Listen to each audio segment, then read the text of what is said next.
सखी सहेली।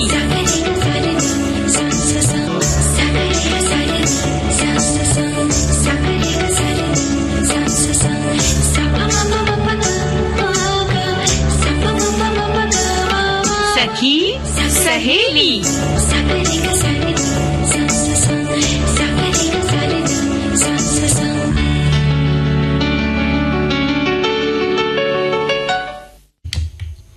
सखी सहेली कार्यक्रम सुनने वाले सभी सखियों और सखाओं को मंदाकिनी जोशी का नमस्कार। और मेरे सामने बैठी हैं संगीता जी, हंसती हुई मुस्कुराती हुई। जी, मेरा भी आपको बहुत बहुत नमस्कार और सभी सुनने वाले श्रोताओं को, सभी सखियों को बहुत बहुत नमस्कार। नमस्कार। कैसी है संगीता जी? हाँ, बिल्कुल ठीक हूँ। बस काम चल रहा है, सर्दी का मौसम चल रहा है। सर्दी के मौसम में तो काम नहीं चलता, यूं कहिए कि सर्दी के मौसम में तो दौड़ रहा होता है हमारा काम, है ना? जी जी। तो आज आप मुस्कुरा भी बहुत रही हैं, क्या बात है? कुछ खास बात है? नहीं, ऐसे तो कोई खास बात नहीं है, लेकिन हाँ ये है कि कुछ खास हो या ना हो, मुस्कुराना तो चाहिए। सबसे बड़ी बात ये है कि जिंदगी में हर दिन कुछ खास नहीं हो पाता। अगर सामान्य जीवन भी है और सामान्य दिन भी चल रहा है, तब भी हंसते मुस्कुराते उसे बिता लेना चाहिए, है ना? वही याद रह जाता है। बिल्कुल सही कहा। तो चलिए, याद की बात पर मुझे याद आया कि आपको याद है कि आज किन किन विषयों पर हम बातचीत करने वाले हैं? जी जी बिल्कुल। आज तो हम थोड़ी सैर करवाएंगे अपने श्रोताओं को और मेहनत करवाएंगे, यानी कुर्सियां ले चलेंगे। अरे क्या बात है! सर्दी के मौसम में आप कहाँ लिए चल रही है हमको, है? और आज आप सर्दी के मूड में ही आई, मुझे लगता है, क्योंकि आपने सर्दियों के सफर में जो सावधानियां बरतनी है और किस तरह से सफर का लुत्फ उठाना है, इस पर भी बातचीत रखी है ना? जी जी। और मुस्कुराहट तो है ही है। हाँ, मुस्कुराना तो है ही आज, कि जरा सी मुस्कुराहट कितनी फायदेमंद साबित हो सकती है। इसी पर आज हम बातचीत करेंगे। और क्या करेंगी? और मिट्टी के चूल्हे पर खाना पकाएंगे। आज तो हम मिट्टी के चूल्हे पर रोटी पकाएंगे जी। हाँ, और बाजरे की रोटी या मक्की की रोटी और सरसों दा साग। तो चलिए, पहले मुस्कुराते हंसते मुस्कुराते भी गीत सुन लिया जाए। जी।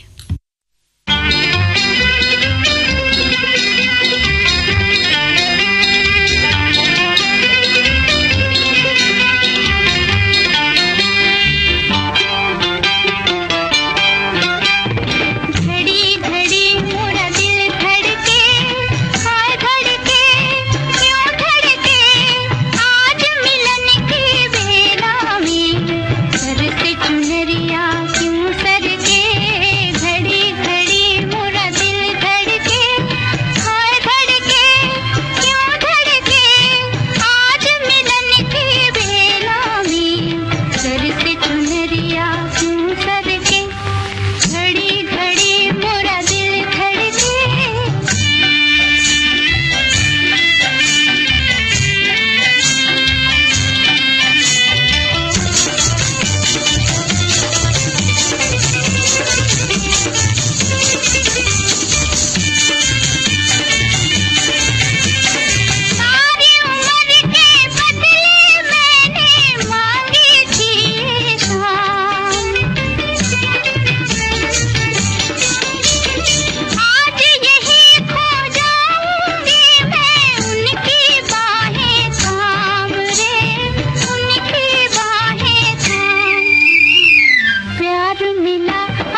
जी। तो संगीता जी अब थोड़ा मुस्कुरा भी लें, घड़ी घड़ी दिल तो हमारा धड़क ही रहा है क्योंकि आज अब चूल्हे की रोटी हमें खिलाने वाली है और इतना खुशी हो रही है कि कैसा लगेगा आज इस रोटी का स्वाद, क्योंकि हमारे श्रोता भी देखिए लगातार लिख रहे हैं चूल्हे पर। ऐसा लग रहा है कि कहीं मूड न बन जाए उनका भी कि आज चलो चूल्हे की ही रोटी खानी है।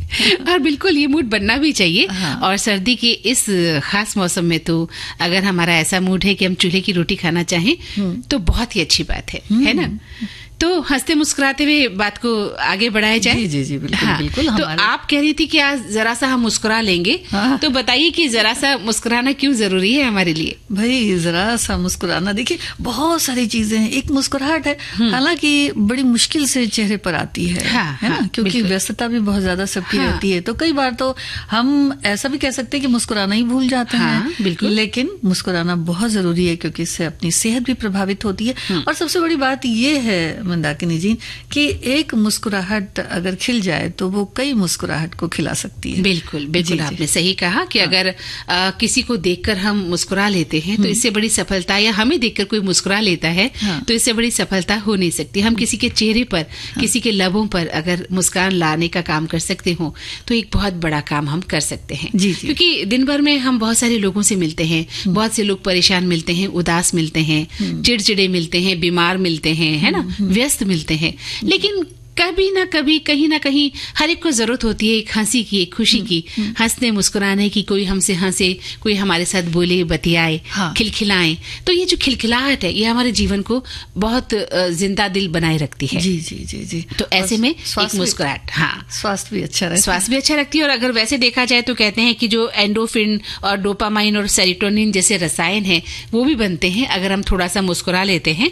तो जो हमारा मस्तिष्क है वो इन सभी रासायनिक तत्वों को स्रावित करता है और इससे हमें तनाव और चिंता कम होती है। जी जी। माहौल भी उससे बड़ा प्रभावित होता है कि घर में अगर थोड़ी सी मुस्कुराहट या खुल के बातचीत हो, अच्छा हंसना मुस्कुराना हो तो घर का माहौल भी थोड़ा सा अच्छा रहता है। और नहीं तो कई बार ऐसा होता है कि बहुत ज्यादा अगर सख्त सा माहौल दिखता है तो फिर जो लोग होते हैं वो भी प्रभावित हो जाते हैं। जैसे बच्चे बेचारे वो तो फिर दिखते ही रहते हैं कि भाई क्या है, बोलूं ना बोलूं। बच्चे अपनी दुनिया में सिमट जाते हैं। और वो के आपके आसपास भी नहीं मंडराते हैं। अगर आप बच्चों को हंसाते हैं, बच्चों के साथ खिलखिलाते हैं, बच्चों को मुस्कुराने का अवसर देते हैं, बच्चों के साथ प्यार बांटते हैं और अपने बड़े बुजुर्गों का आदर करते हैं, उन्हें हंसाते हैं, तो यकीनन दुनिया आपके इर्द गिर्द ही होती है। जी। और एक हमारे श्रोता ने लिखा है कि मुस्कुराना हमारे मुख के सौंदर्य में वृद्धि करता है, साथ ही ये हमारे आत्मविश्वास को बनाए रखता है। कई बार भीतर के डर और झिझक को भी मुस्कान से हराया जा सकता है। क्या बात ये है? हमारी सामाजिक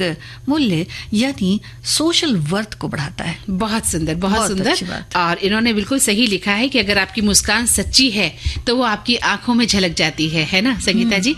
अगर हम सच्चे दिल से मुस्कुरा रहे हैं तो हमारी आंखें बता देती है कि ये मुस्कुराना सच्चाई के साथ हो रहा है। और ऐसे में सामने वाला भी मुस्कुराए बगैर नहीं रह पाता।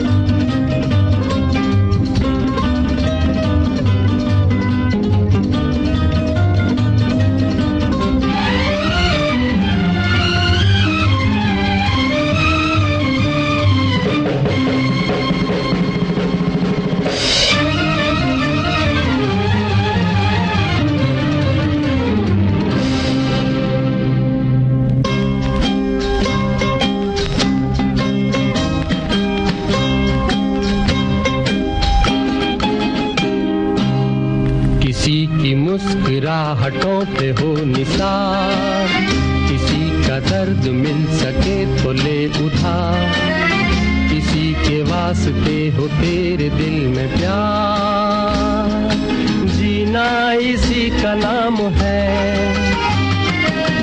किसी की मुस्कुराहटों पे हो निसार, किसी का दर्द मिल सके तो ले उधार, किसी के वास्ते हो तेरे दिल में प्यार, जीना इसी का नाम है।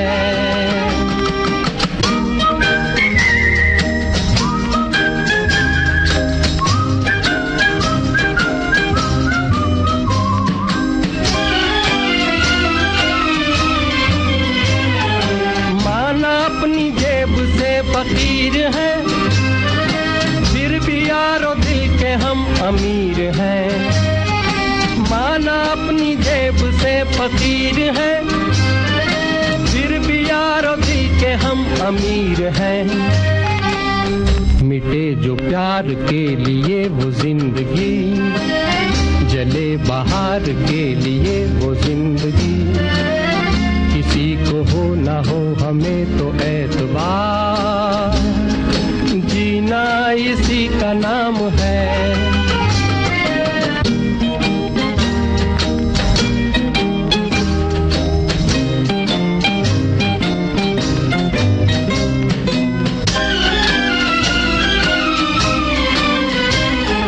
रिश्ता दिल से दिल के एतबार का, जिंदा है हम ही से नाम प्यार का।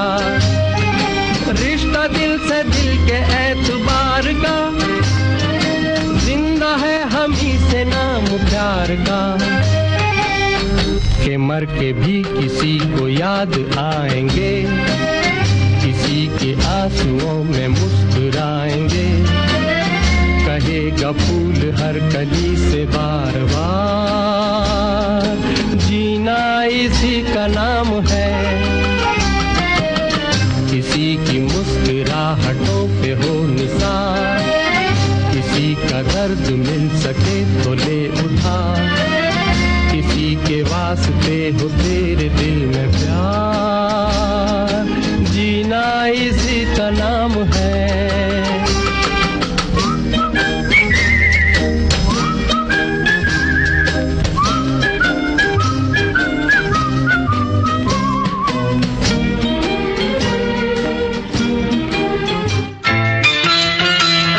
भारती पर हर रोज दिन में 1 बजे विविध भारती की गीत माला आपके साथ। जन्म जन्म का साथ है तुम्हारा।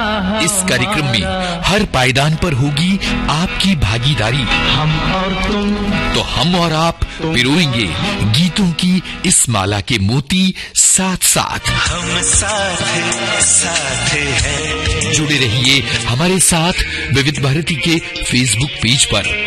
विविध भारती की गीत माला हर रोज दिन में 1 बजे।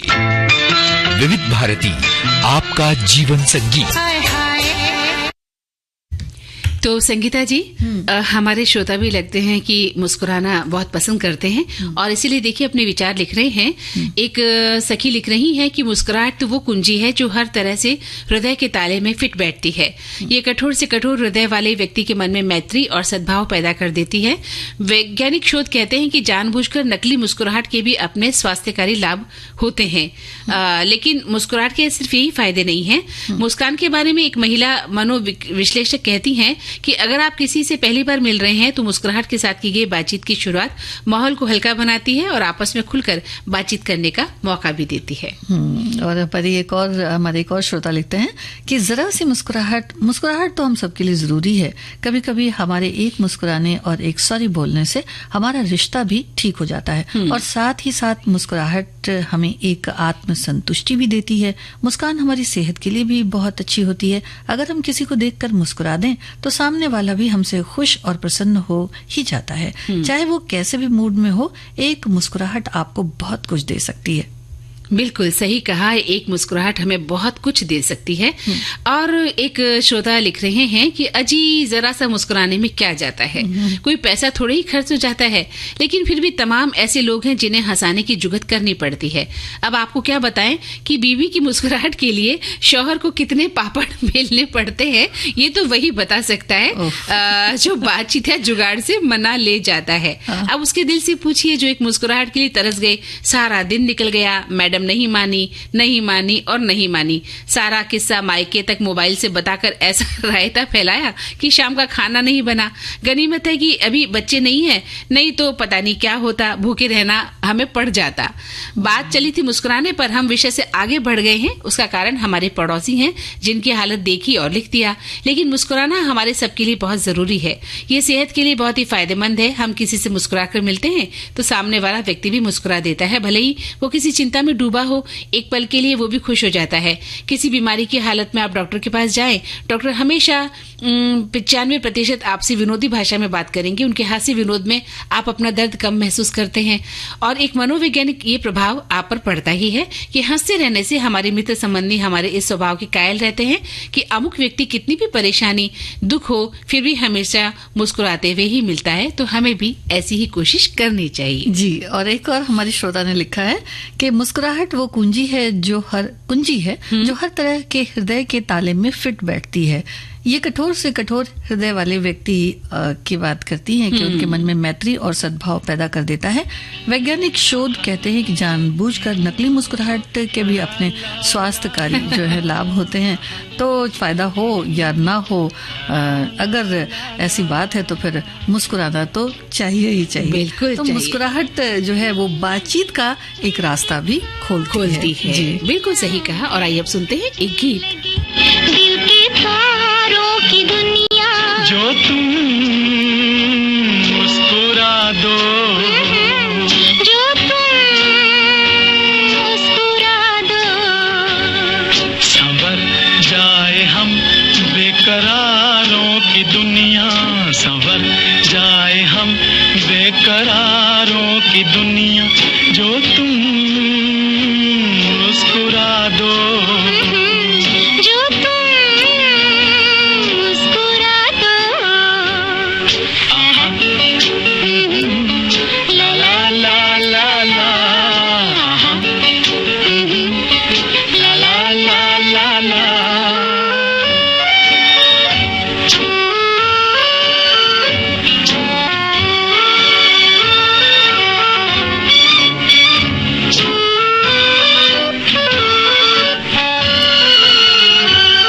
जो तुम मुस्कुरा दो बहारें हंसे, सितारों की उजली कतारें हंसे।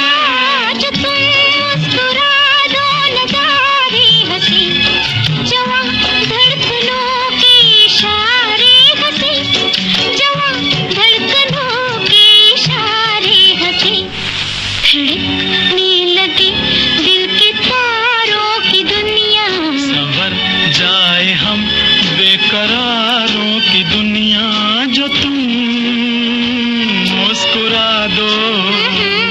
जो तुम मुस्कुरा दो। आहा, ला ला ला ला ला, आहा, ला ला ला ला ला।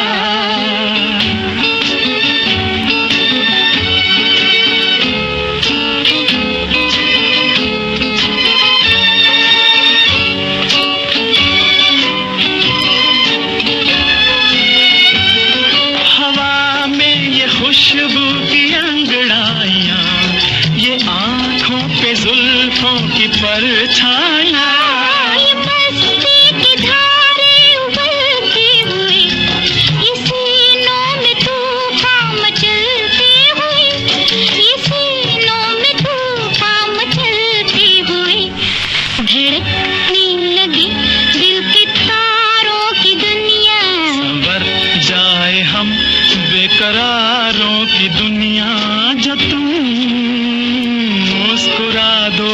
ना ना, जो तुम मुस्कुरा दो। आहा,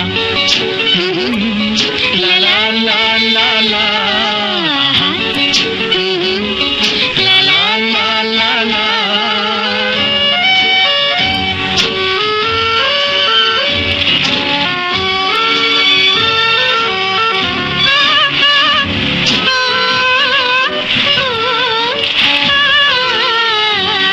ये बोझल घटाएं बरसती हुई, ये बेचैन रूहें तरसती हुई, ये सांसों से शोले निकलते हुए, बदन आँच खाकर पिघलते हुए, बदन आँच खाकर पिघलते हुए, धड़कने लगी दिल के तारों की दुनिया, संवर जाए हम बेकरारों की दुनिया, जो तुम मुस्कुरा दो। जो तुम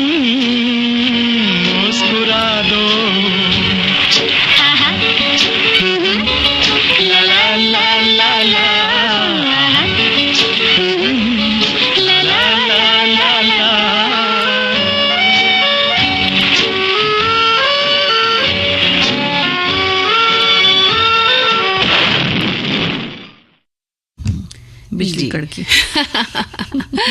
बिल्कुल बिल्कुल। और देखिए लेकिन मुस्कुराना फिर भी कायम है ना। देखिए कहते हैं ना कि स्वभाव में भी थोड़ा सा बदलाव आता है, कि चिड़चिड़ापन अगर होता है और थोड़ी सी मुस्कुराहट की अगर आदत कहे कि डाल ली जाए तो उससे जो स्वभाव है उसमें भी बड़ा बदलाव आता है। एक व्यक्तित्व जो है वो भी निखरता है। हाँ, और आपके बिगड़े हुए काम भी बन जाते हैं। हाँ बिल्कुल, कहते हैं ना बहुत बार पॉजिटिव होती है, बहुत पॉजिटिव। अगर आप किसी से मुस्कुराकर अपनी समस्या कहते हैं, कहीं आपके काम अटके हुए हैं, आपने सामने वाले व्यक्ति से मुस्कुराकर बात कर ली, तो न चाहते हुए भी सामने वाला आपकी मदद करता ही है। बिल्कुल। और कई बार तो ऐसा होता है कि राह चलते भी अगर कभी कभी कोई ऐसे वाकये हो जाते हैं मंदाकिनी जी, कि अचानक से हम किसी को पहचानते नहीं, कोई हमें नहीं जानता, लेकिन चलते फिरते कुछ ऐसी बात हो जाती है या कुछ यूं ही कि बस सामने वाले भी मुस्कुराने लगते हैं, आप भी मुस्कुरा देते हैं और फिर बस ऐसे ही बात। और कई बार ये मुस्कुराहट दोस्ती में तब्दील भी हो जाती है। जी, है ना? जी बिल्कुल, बिल्कुल। इस तरह भी होते हैं वाकई कि आप कहीं गए हैं और अनजान व्यक्ति हैं, आप फिर भी हंसे हैं, मुस्कुराए और वो आपके दोस्त बन जाते हैं। और सबसे बड़ी बात, बच्चों की जो जिंदगी है उसमें भी परिवर्तन आता है अगर आप अपने घर परिवार में मुस्कुराहट बनाए रखते हैं। आप स्कूल में अगर अध्यापक हैं, अध्यापिका हैं, बच्चों को हंसने और मुस्कुराने का मौका दें। 24 घंटे उनके साथ कठोर व्यवहार न बरतें कि उन्हें दंडित किया जाए, उन्हें डरा धमका के रखा जाए।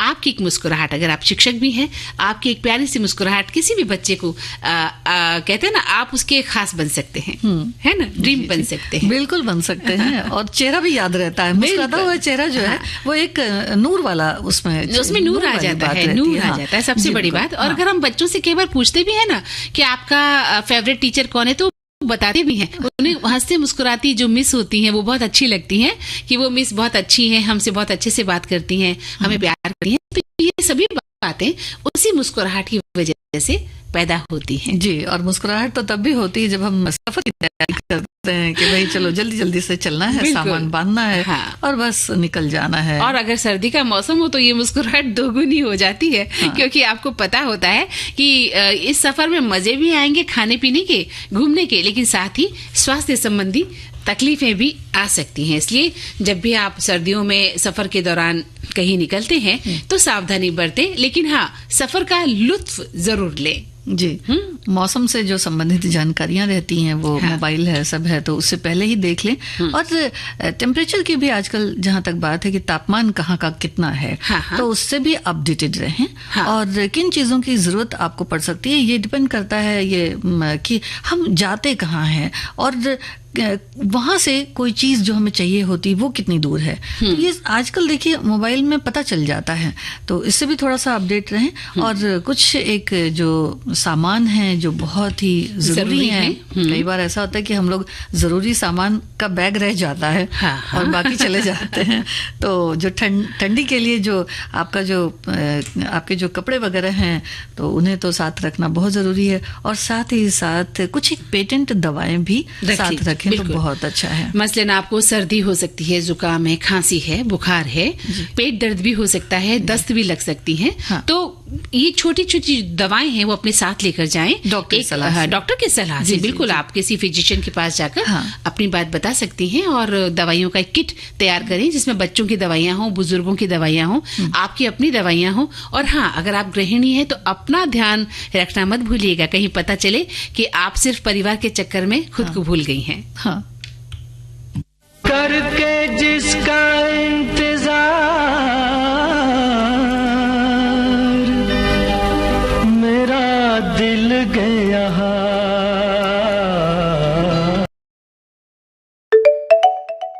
सपनों की शान देखो लाए मेरा प्यार।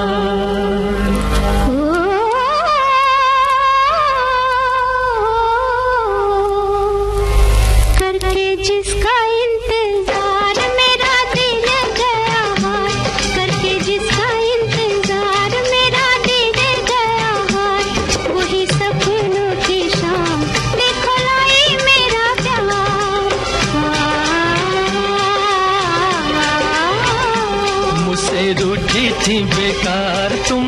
मेरी जाने बहार, मुझसे रूठी थी बेकार तुम मेरी जाने बहार।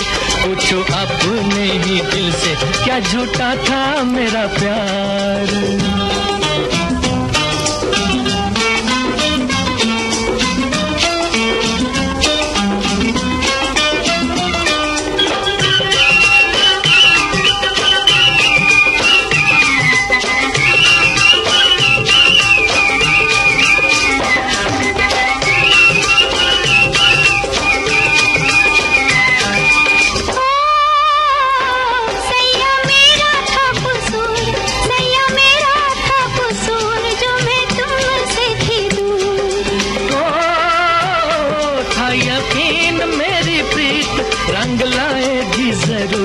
रंग लाएगी जरूर।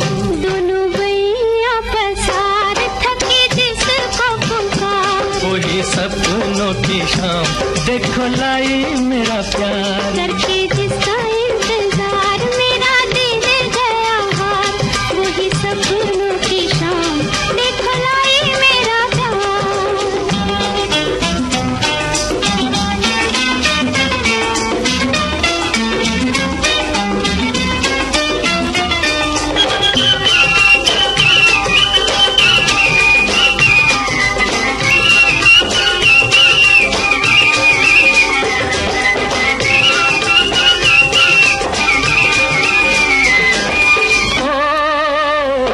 तुमने मुझको समझा गैर, किया मुझसे था बैर। सैया मैंने दिन रैन मांगी बिंदिया की खैर, मांगी बिंदिया की खैर। जिस पे सब कुछ हार मिटने को था मैं तैयार। वही सपनों की शाम देखो लाई मेरा प्यार। मुझसे रूठी थी बेकार तुम मेरी जाने बहार। पूछो अपने ही दिल से क्या झूठा था मेरा प्यार। करके जिसका इंतजार मेरा दिल गया हार, वही सपनों की शाम देखो लाई मेरा प्यार। तो वही बात चल रही है सर्दियों की, और सर्दियों में सफर के दौरान क्या क्या सावधानियां हमें बरतनी है और सफर का लुत्फ भी कैसे लेना है, इसी पर हम बातचीत कर रहे हैं। लेकिन फिर भी एक छोटा सा अंतराल हमें अभी लेना होगा संगीता जी, है ना? इस अंतराल के बाद हम फिर से आते हैं जी।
इस अंतराल के बाद हमारे सभी सखियों और सखाओं का स्वागत करते हैं संगीता जी।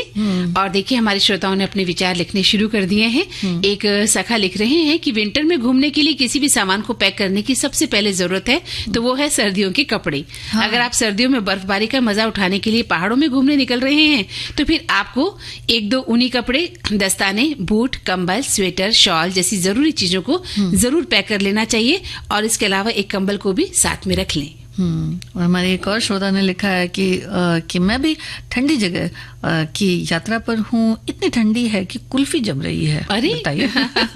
मैंने तो पूरा इंतजाम किया हुआ है। सभी से अनुरोध है, अगर आप भी मेरी तरह यात्रा पर हैं तो अपने साथ जरूरत के सभी सामान साथ रखें और वही खाएं जिससे शरीर में गर्मी बनी रहे। बिल्कुल बिल्कुल। तो इन्होंने, हम उम्मीद करते हैं कि सारे सामान रख लिए होंगे और ये लुत्फ ले रहे होंगे इस पहाड़ी या ठंडी यात्रा का, है ना?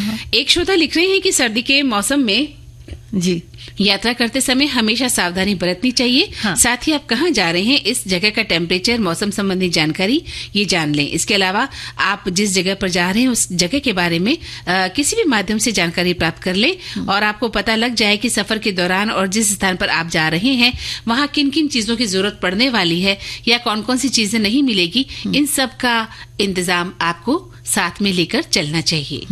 तो हमारे एक श्रोता ने और लिखा है कि आप सभी सामान अपना रखें और फिर किसी भी सामान को भूलें भी नहीं। और सर्दियों के कपड़े, अगर आप सर्दियों में बर्फबारी का मजा उठाने के लिए पहाड़ों में घूमने निकले हैं तो फिर एक दो ऊनी कपड़े, एक दो नहीं बल्कि मुझे लगता है काफी चाहिए। और फिर आपको जो है दस्ताने, बूट्स, कंबल, स्वेटर, शॉल जैसी जरूरी चीजों को जरूर पैक करना चाहिए। और इसके अलावा एक मतलब और भी एक गर्म ऊनी कपड़ा अपने साथ जरूर रखिए। हाँ। एक श्रोता लिख रहे हैं कि सर्दियों में सफर के दौरान सावधानी। भाई सफर और सर्दियों में, जी हाँ, इस अवसर पर सफर के स्वरूप, स्थान और मार्ग का अवलोकन जरूरी है।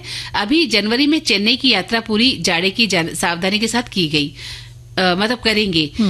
किंतु उत्तर से दक्षिण जाते ही राजधानी चेन्नई एक्सप्रेस को चेन्नई स्टेशन पर सुबह 9 बजे पहुंचते ही इतनी गर्मी थी कि सारे गर्म कपड़े उतारने पड़ गए। और इसलिए सावधानियां तो जीवन के हर क्षेत्र में जरूरी हैं। फिर भी यात्री चाहे सर्दी की यात्रा पर जाए या कभी गर्मी की, हमेशा अपनी जो जानकारी में उसको रहना चाहिए कि वो कहाँ जा रहा है और उसे किन किन चीजों की जरूरत पड़ सकती है। जी, क्रिसमस की भी छुट्टियां जो है वो शुरू हो गई हैं कई जगह पे और कई जगह पे होने वाली हैं, तो लोग निकले कहीं निकलेंगे। और ऐसे में क्या होता है कि बर्फीली जगहों पर जाना लोग ज्यादा पसंद करते हैं क्रिसमस में। तो भूस्खलन की भी कई वारदात सामने आती है। और जब आप वहां पर फोटोग्राफी करते हैं तो इसमें भी बड़ा सावधान रहें कि फोटोग्राफी जब आप करते हैं तो कई बार आपको जगह का ख्याल नहीं रहता कि आप कहाँ खड़े हैं या कहाँ से आपको फोटो लेनी है। कहीं पैर फिसलना या कहीं या फिर कई जगह आप जब 4 पहिया वाहन से जाते हैं अपनी कार से या कहीं भी गए तो वहाँ 4 पहिया वाहन का जब आप इस्तेमाल करते हैं तो उसमें भी क्या कुछ सावधानियां होनी चाहिए, क्योंकि ये भी वाहन लोग कहते हैं भाई थोड़े आगे चलो, थोड़े आगे चलो, लेकिन वो भी कहाँ जाकर आगे फंसेगा या क्या है, तो आप पूरी तरह से ये देखें कि बर्फीली जगहों पर अगर आप जा रहे हैं तो बहुत सावधानी की जरूरत है। और दूसरी बात ये भी कि अगर आप बाई रोड कहीं जा रहे हैं, लंबी यात्रा पर जा रहे हैं, तो ध्यान रखें आपका जो वाहन है जिस पर आप जा रहे हैं, चाहे वो 2 पहिया है या 4 पहियों वाला आपका वाहन है, उसको जांच लें, परख लें कि आप एक लंबी यात्रा पर निकल रहे हैं। इसके अलावा रास्ते में कोहरा होता है, सर्दियों के मौसम में कोहरा, पाला पड़ता है। हेडलाइट का इस्तेमाल आपको करना है समय समय पर। अंधेरी सड़कें भी हो सकती हैं संगीता जी, तो किसी भी तरह की दुर्घटनाएं घट सकती हैं। आपको पूरे जाप्ता के साथ ही अपनी यात्रा को तय करना है। और इसके साथ ही एक श्रोता ये भी लिख रहे हैं कि सर्दियों के सफर के समय एक्स्ट्रा समय लेकर हमें चलना चाहिए, क्योंकि ठंड के मौसम में कई बार कोहरे के कारण एक जगह से दूसरी जगह जाने में समय लग जाता है। और उसके पास अगर हमारे पास एक्स्ट्रा टाइम है, चाहे फ्लाइट है, ट्रेन है, बस है, कहीं भी जा रहे हो और उसको पकड़ने में देरी न हो, इसलिए समय रहते हमें घर से निकल लेना चाहिए।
की बात है जन जन की, सभी की कुछ अपनी सी, संघर्षों के कुछ किस्से, कहानी कुछ सफलताओं की, अनकही विरासत की, उम्मीदें नए भारत की। महीने के आखिरी रविवार का रहता है इंतजार, मलयाचल के आंचल से विंध्याचल के आंगन तक, ब्रह्मपुत्र के घाट से हिमालय के विस्तार तक होती है मन की बात प्रधानमंत्री के साथ।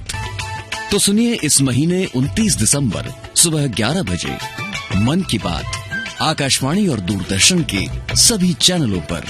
आप भी माननीय प्रधानमंत्री के मन की बात का हिस्सा बन सकते हैं। इसके लिए आप अपने सुझाव 27 दिसंबर तक टोल फ्री नंबर 1800-11-7800 पर रिकॉर्ड कर सकते हैं या फिर 1922 पर भी कॉल कर सकते हैं। नमो ऐप या माई गॉव के ओपन फोरम में पोस्ट कर सकते हैं या post box number 111 Akashvani Delhi पर भेज सकते हैं। तो याद रखें, रविवार 29 दिसंबर सुबह 11 बजे मन की बात। तो लगता है संगीता जी आज आप पूरी तरह से यात्रा करने की मूड में आई हैं और आपने कह भी दिया है कि यात्रा करते समय हमें क्या क्या सावधानी बरतनी है। तो अब चलते हैं हमारा जो आज का पर्यटन स्थल है कुर्सियांग, जिसे हम करसियांग के नाम से भी जानते हैं। जी जी बिल्कुल बिल्कुल। तो वहाँ की यात्रा पर चलें। हाँ भारत तो, के हाँ देखिए भारत का जो पश्चिम बंगाल राज्य के जो है दार्जिलिंग जिले में है ये कुर्सियांग। जी जी। और हमारे बहुत सारे श्रोता गए भी होंगे और इसके बारे में जानकारी ये है कि ये लगभग 4,864 फीट की ऊंचाई पर है ना। और दार्जिलिंग से 32 किलोमीटर की दूरी पर है और लगभग इतनी ही दूरी पर सिलीगुड़ी भी है। तो प्रमुख रेलवे स्टेशन न्यू जलपाईगुड़ी है और ऐसा माना जाता है कि यहाँ के जो मूल निवासी हैं उन्हीं की लेप्चा भाषा के शब्द छोटे आर्किड के नाम से ये नाम पड़ा है कुर्सियांग। तो उनके घर का नाम था और ये शब्द स्थानीय बेंत से बनी छड़ी के लिए भी वहाँ पर इस्तेमाल किया जाता है। हाँ, तराई में बसा हुआ क्षेत्र है ये। करसियांग का दौरा करना जितना रोमांचकारी है, यहाँ का इतिहास भी उतना ही दिलचस्प है। तो यहाँ साल भर जो है पर्यटकों का तांता लगा रहता है और बहुत सारी चीजें यहाँ देखने लायक हैं, जैसे फूल के बागान हैं, चाय के बागान तो बड़े खास हैं यहाँ पर, और टॉय ट्रेन का अपना ही आकर्षण है और इसे लैंड ऑफ व्हाइट आर्किड्स भी कहते हैं। और हरे भरे चाय बागानों में अगर बात की जाए तो कैसल टाउन टी स्टेट या मकाई बारी और अबुटीनिया ये सबसे खूबसूरत चाय बागान में से एक मानी जाती है। दार्जिलिंग हिमालय रेलवे कुर्सियांग से होकर गुजरती टॉय ट्रेन जो है, इसकी सवारी बड़ी अद्भुत होती है और बच्चों को बहुत भाती है। सितंबर से जून तक जा सकते हैं। अच्छा, सितंबर से जून तक जाया जा सकता है जी। तो हमने तो ये नवंबर का महीना चुना है ना, लेकिन हमें अपनी पूरी सुरक्षा के साथ जाना होगा क्योंकि ठंड का समय है और आपने जैसा कि कहा कि ठंड के समय हमें यात्रा करते समय बहुत सारी सावधानियां बरतनी चाहिए। और बताइए इसके बारे में। जी, ईगल्स व्यू पॉइंट है यहाँ पर, Craig view point, eagles Craig view point है जी जी। तो ये यहाँ के केंद्र में है और प्राकृतिक नजारा यहाँ से बहुत दूर दूर तक देखा जा सकता है। फूलों का बगीचा भी है और चाय परोसने वाले यहाँ पर कैफेटेरिया भी है। अच्छा, और हिरन पार्क भी है यहाँ पर, जहाँ पर जो डाव हिल क्षेत्र हिरन पार्क, जहाँ आपको स्वच्छंद विचरते हुए सुंदर सुंदर हिरन दिख जाएंगे और इस जगह को अब डाहिल रोड पर डहिल पार्क के नाम से भी हम जानते हैं, है ना। खुलास जलप्रपात झरने जो हैं वो यहाँ के एक उदाहरण है कि व्हील्स खोला, यहाँ एक मोड़ है जिसे कहते हैं, और यहाँ खिलौना गाड़ी यानी कि जो टॉय ट्रेन है वो सीटी बजाती हुई यहाँ पर जाती है। तो कुर्सियांग की वादियों में अगर देखा जाए तो बहुत सारे लोग भी हैं, या हम रविन्द्रनाथ टैगोर की भी बात कर सकते हैं कि उनका भी आना जाना अक्सर हुआ करता था और यहाँ पर कई सारे जो लेखक हैं उन्होंने अपनी रचनाएं भी लिखी हैं। हाँ, वहाँ के माहौल से प्रभावित होकर शांत एरिया है जहाँ पर बैठकर आप बहुत ही सुकून के साथ लेखन कार्य कर सकते हैं। और यहाँ पर जो प्राचीन शिक्षा पद्धति थी उसके साथ साथ नए स्कूल और नए विश्वविद्यालय भी हैं। जी, नेताजी सुभाष चंद्र बोस संग्रहालय है और NSC Bose institute of Asiatic studies यहीं पर, मतलब यहाँ पर जो ये जगह है, खास यही जगह वो उनके बड़े भाई यानी कि सुभाष चंद्र बोस जी के बड़े भाई शरद चंद्र बोस के घर में स्थित है, जो गिद्ध पहाड़ क्षेत्र में स्थित है। 30 के दशक के अंत में नेताजी को यहीं इसी घर में नजरबंद किया गया था। हाँ। अब यहाँ इसी से जुड़ी तमाम अमूल्य कलाकृतियां भी हैं। जो कि बहुत ही कलात्मक ढंग से है और उन्हें देखकर बड़ा ही खूबसूरत एहसास भी होता है। और यहाँ पर पत्रों के आदान प्रदान की कॉपी भी मिल जाती है। भारतीय राष्ट्रीय सेना जिन्हें INA की कई दुर्लभ तस्वीरें मिलती हैं और स्वतंत्रता आंदोलन की यादगार तस्वीरें हैं, अन्य तस्वीरें हैं और नेताजी और बोस परिवार की भी चीजें यहाँ पर प्रदर्शित की गई हैं। जी, तो बहुत अच्छे से धार्मिक स्थल भी हैं। जगदीश मंदिर है यहाँ भगवान जगन्नाथ का, और 300 साल पुरानी मूर्तियां हैं इस मंदिर में। जबकि यहाँ पर भगवान जगन्नाथ के अन्य मंदिरों में वैसे देखा जाए तो 3 मूर्तियां होती हैं, भगवान श्री कृष्ण, भगवान बलराम और देवी सुभद्रा की। लेकिन यहाँ पर जो है, यहाँ पर भगवान मतलब कृष्ण भगवान की ही 2 मूर्तियां हैं। हाँ। सीताराम भगवान का भी मंदिर है, दुर्गा माता मंदिर भी है जो बहुत ही प्राचीन है। अम्बुतिया ये शिव मंदिर यहाँ का अति प्राचीन है। और यहाँ पर जो है दुर्गा पूजा भी बहुत धूमधाम के साथ मनाई जाती है। बहुत ही सुंदर पक्षी यहाँ हमें मिलते हैं, वन विहार करते हैं और सर्दियों के दौरान यहाँ पर संतरे की खेती खूब होती है ना? हाँ, अच्छा भी लगता होगा ना वो कलरफुल, बहुत सुंदर लगता है वो नजारा। हाँ। और सबसे पास यहाँ पर हवाई अड्डा है और रेलवे स्टेशन भी नजदीक ही है, जलपाईगुड़ी। सड़क मार्ग से आप जाएंगे तो सिलीगुड़ी है, दार्जिलिंग है, गैंगटॉक है, इस तरह की जो रास्ते हैं वो आते चले जाएंगे और आप वहां पर जाकर आनंद ले सकते हैं उस यात्रा का।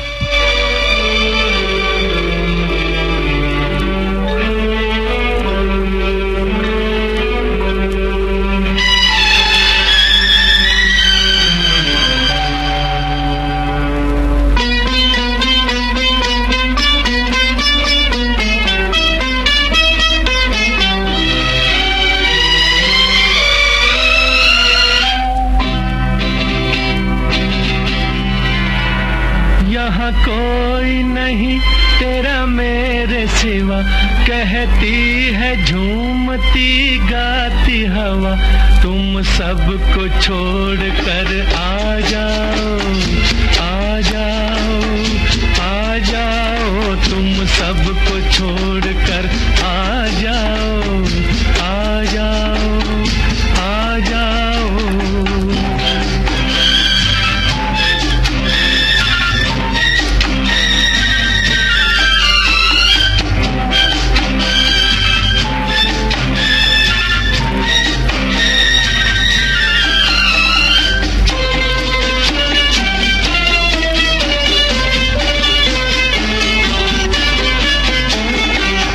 मन की उलझने सुलझाना चाहता हूँ, तेरे मन की उलझने सुलझाना चाहता हूँ, तुम्हें आज से अपनी मैं बनाना चाहता हूँ, मन के सुनहरे मंदिर में बिठाना चाहता हूँ, यहाँ कोई नहीं तेरा मेरे सिवा, कहती है झूमती गाती हवा, तुम सबको छोड़ कर आ जाओ, आ जाओ, आ जाओ, तुम सबको छोड़ कर आ जाओ, आ जाओ, आ जाओ।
सिवा, कहती है झूमती गाती हवा, तुम सबको छोड़ कर आ जाओ, आ जाओ, आ जाओ, तुम सबको छोड़ कर आ जाओ, आ जाओ, आ जाओ।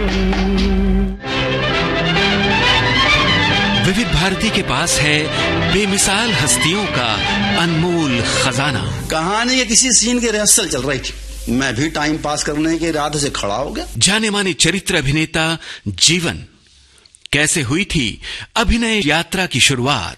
डायरेक्टर ने आओ देखा ना ताओ मुझसे मुखातिब होकर बोले, अजी आप भी कुछ बोल दीजिए बरखुरदार। तो बस सिर्फ दिल बहलाने की गरज से मैं शुरू हो ही गया। बहुत कुछ कर लिया आराम मखमल के गदेलों में, सुलाऊंगा तुम्हें या पत्थरों में और ढेलों में, सरे दरबार खिदमत में हर एक बांधे कमर होगा, किसी के हाथ में बल्लम कोई करता चमर होगा। वाह वाह वाह वाह वाह वाह की आवाजें बुलंद हो गई। डायरेक्टर साहब ने मुझे गले से लगा लिया, कहने लगे, बरखुरदार अरे तुम तो बॉर्न आर्टिस्ट हो, फिल्म में एक्टिंग करो, मैं तुम्हारी लाइफ बना दूंगा, फोटोग्राफी को मारो गोली। ऐसी अनमोल यादें आपको मिलेंगी सिर्फ विविध भारती पर। विविध भारती, आपका जीवन साथी। तो संगीता जी, ठंड शुरू हो गई है और ऐसे में हमने याद किया, आज वो दिन याद किए जब मिट्टी का चूल्हा हमारे घरों में जलता था और हम गरम गरम अपनी माँ के हाथ से बनी हुई रोटी खाते थे। हाँ, और चूल्हे के अगल बगल बैठे भी रहते थे भाई। हाँ, उस सर्दियों में बड़ी गर्माहट भी मिलती थी। बहुत, वो इतना सुंदर चूल्हा लगता था रसोई के अंदर, मिट्टी से लीपा हुआ चूल्हा जिसे रोज लीपा जाता था, है ना? हाँ। और बहुत ही खूबसूरत, और उसमें गरम गरम सेकती हुई रोटियां और बहुत सारी चीजें सीखा करती थी। दाल बाटी है और शकरकंदी है, इस तरह से बाजरे की रोटी है, मक्की की रोटी है, सभी रोटी, गेहूं की रोटी भी उसी में हम सिकाई किया करते थे। और वो जो सिकाई के बाद स्वाद आता था वो कहने ही क्या। भरता भी बनता था। हाँ, भरता भी बनता था, बिल्कुल सही। आंच धीमी हो जाए तो फिर दूध उबल जाता था। जब आंच बिल्कुल मध्यम आंच पर दूध रख देते थे और दूध भी उबल जाता था। बिल्कुल सही कहा आपने। हाँ, तो वो दिन याद कर लें आज हम। हाँ, हमारे बहुत सारे श्रोताओं ने कुसियांग के बारे में भी लिखा है और बहुत सारे हमारे श्रोताओं ने चूल्हे के बारे में भी लिखा है कि उनको भी बड़ा याद आ गया। तो हमारे जो श्रोता हैं उनका ही एक मैसेज पढ़ देते हैं कि देखिए, ठंड के मौसम में जो चूल्हा होता है उसमें खाना बनाना, यानी कि मिट्टी के चूल्हे में खाना बनाना अपने आप में एक बड़ा ही अलग सा अनुभव होता है। और मिट्टी का चूल्हा और हमारा बचपन का साथ रहा है। मैंने उस पे बहुत खाना बनाया, खासकर मक्के की रोटी, और उस रोटी का अपना ही स्वाद और मजा था। अब इस वक्त टाइम नहीं कि चूल्हा जला कर खाना बनाए। सर्दी के दिनों में हम सब भाई बहन चूल्हे के आगे बैठते थे, सच में बहुत मजा आता था। बहुत मजा आता था। और खीरे को जिस तरह से चिमटे से हमारी माँ उलटती पलटती रहती थी, तो हाथ हम ताप लिया करते थे। इस दौरान एक हमारी सखी लिख रही है कि गैस का चूल्हा तो पहले नहीं था हमारे घर में, मिट्टी का एक चूल्हा था और एक स्टोव। सभी काम उसमें होते थे। जब त्योहार आता था तो शाम से चूल्हा जल जाता था और सभी पकवान उसी में बनाए जाते थे और चूल्हे का खाना बहुत ही स्वादिष्ट होता था। हाँ, उसमें थोड़ा धुआं उठता था जो थोड़ी हमारी आंखों को जलन पैदा कर देता था। और एक श्रोता लिख रहे हैं कि मिट्टी का चूल्हा और हमारा बचपन का साथ रहा। मैंने उस पे बहुत खाना बनाया, खासकर मक्की की रोटी, और उस वक्त टाइम नहीं होता था, लेकिन फिर भी हम उस चूल्हे का आनंद लिया करते थे। और एक श्रोता ने लिखा है कि चूल्हे पर मायके में तो नहीं बनाया, लेकिन शादी के बाद ससुराल में, ये सखी लिख रही हैं कि कृषि भूमि और बहुत सा पशुधन भी था, इसलिए खाना बनाने के लिए लकड़ी और गोबर के उपले घर में उपलब्ध हो जाते थे और खाना मिट्टी के चूल्हे पर बनता था। पहली बार जब खाना बनाया तो समझ नहीं आया कैसे बनाऊं। चूल्हे पर रोटी बनाते समय जब तवे पर रोटी डालती तब नीचे चूल्हा बुझ जाता। ध्यान नहीं रहता था कि चूल्हे में लकड़ी उपले भी साथ साथ डालते रहना जाना होता है। और कुछ समय तक मैं खाना बनाती तो सास पास में बैठी चूल्हे में आंच लगाए रखती थी, फिर धीरे धीरे मुझे भी चूल्हा जलाना आ गया था। जी, एक और श्रोता ने लिखा है कि आज के बदलते परिवेश में आपको सिर्फ गांव देहातों में ही मिट्टी के चूल्हे नजर आते हैं अब, और इन चूल्हों पर पकाया हुआ भोजन बहुत स्वादिष्ट होता है। आजकल शहरों में रहने वाले लोग जब गांव के सैर सपाटे के लिए आते हैं यानी कि गांव में, तो केवल मिट्टी के चूल्हे पर बनाए गए खाने की मांग करते हैं। चाहे हम जितने मॉडर्न हो जाएं, पर बरसों से चल रही ये परंपरा आने वाले मतलब सदियों तक बनी रहेगी। बिल्कुल, इसका स्वाद जो है आज भी हम नहीं भूले हैं। एक सखी लिखती है कि इस तेजी से भागती हुई आधुनिक दुनिया में हम ऐसा बहुत कुछ पीछे छोड़ा है जो कभी हमारे जीवन के लिए महत्वपूर्ण था। आज अधिकतर दुनिया खाना पकाने के लिए गैस चूल्हा, स्टोव, इंडक्शन और माइक्रोवेव का इस्तेमाल कर रही है, लेकिन कुछ दशक पहले तक खाना पकाने की बात पर सबसे पहले मिट्टी का वो चूल्हा याद आता था जिसे हमारी दादी माँ हर रोज लीप कर नया जैसा बना देती थी। एक और श्रोता लिखते हैं कि आजकल सभी रसोई घरों में गैस चूल्हा या बिजली से चलने वाला चूल्हा दिखाई देता है। आज से करीब 50 साल पहले हमारे घर मिट्टी का चूल्हा हुआ करता था।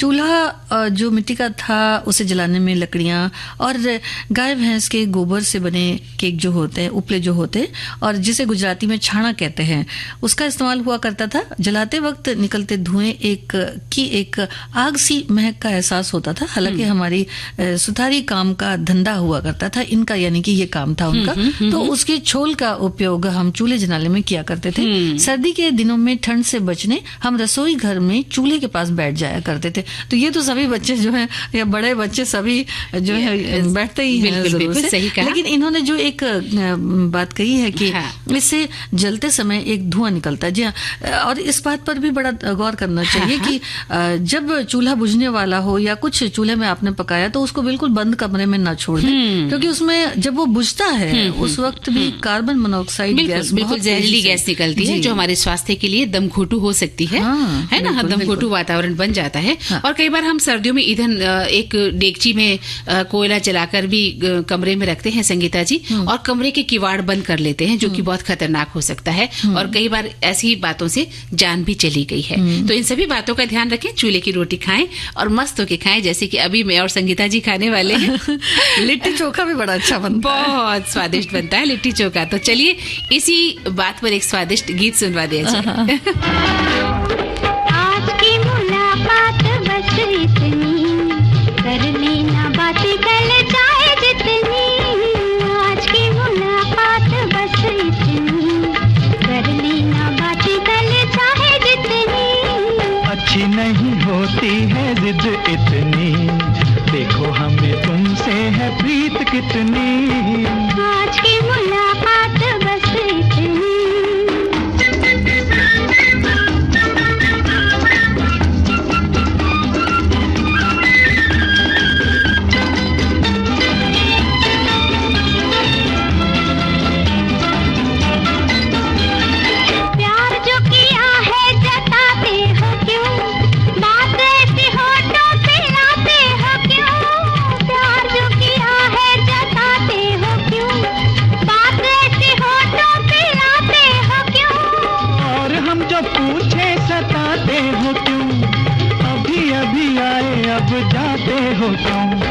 आज की मुलाकात बस इतनी, कर लेना बातें कल चाहे जितनी। अच्छी नहीं होती है जिद इतनी, देखो हमें तुमसे है प्रीत कितनी। आज की मुलाकात बस इतनी।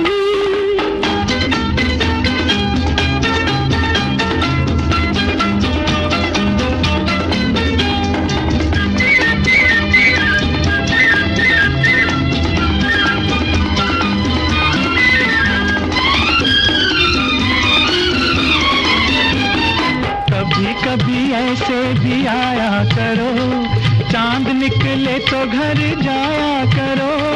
कभी कभी ऐसे भी आया करो, चांद निकले तो घर जाया करो। आएंगे जाएंगे मर्जी से हम, प्यार है तो लाज भी उठाया करो। अच्छी नहीं होती है जिद इतनी, देखो हमें तुमसे है प्रीत कितनी। आज की मुलाकात बस इतनी, कर लेना बातें कल चाहे जितनी। आज की मुलाकात बस इतनी।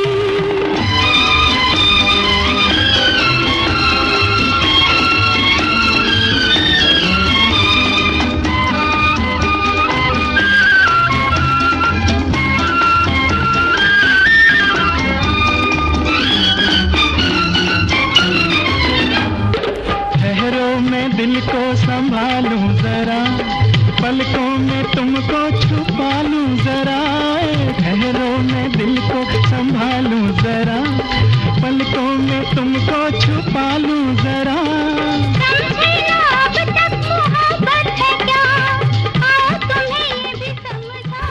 जी तो संगीता जी, हमारे जो श्रोता हैं वो हमारा इशारा समझ गए इस गीत को सुनकर कि आज की मुलाकात बस इतनी कर लेना, बातें कल चाहे जितनी, है ना। और वाकई हम अपने श्रोताओं से प्रीत करते हैं, लेकिन इस वक्त हम उनसे इजाजत चाहेंगे क्योंकि वक्त अब हमें इजाजत नहीं दे रहा। तो कार्यक्रम समाप्त करने की मंदाकिनी जोशी और संगीता श्रीवास्तव को दीजिए इजाजत। नमस्कार।